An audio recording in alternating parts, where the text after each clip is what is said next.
সুখের সংসারে তোমরা আমার বিয়ে দিছো। আচ্ছা মা, আমার একটা কথা কত, আমি কি তোমার কাছে এত বড় বোঝা ছিলাম? যদি তাই হইতাম আমরা কাইটটা কাইটটা নদীতে ভাসায় দিতা, কিন্তু এরকম একটা সংসারে কেন আমার বিয়ে দিলা? কি করছ তুই?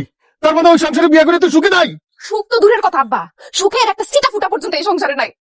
আমি শান্তির মতো নিঃশ্বাসটা পর্যন্ত নিতে পারতেছি না, আমার দমটা বন্ধ হয়ে যেতেছে। আমার তো মনে হচ্ছে দম বন্ধ হয়ে আমি মারা যাবো যে কোনো সময়। কি কইতাছস?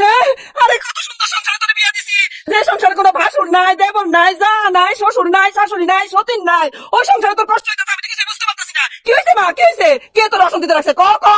আমার যে সাইড সাইড ননদ আছে সেটা কি ভুলে গেছো? আমার এক একটা ননদ 20টা শাশুড়ির সমান, 10টা দেবর, 5টা ভাসুর আর 100টা জায়ের সমান। ওরা আবার সব সুখ শান্তি নষ্ট করে ফেলেছে, আমার জীবনটা নরক বানাই দিছে।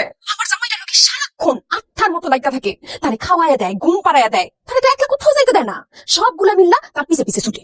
আমার জন্য যদি আমার জামাই শখ করে কিছু নিয়ে আসে, সবগুলা মিল্লা থাপাই তুপাই সবকিছু নিয়ে যায়, আমি কিচ্ছু পাই না। তার জন্য তো আমার স্বামীর ধারে কাছে পর্যন্ত আমি যাইতে পারি না। এমন একটা আচরণ করে মনে হয় কি আমার স্বামী একটা ছোট্ট বাচ্চা।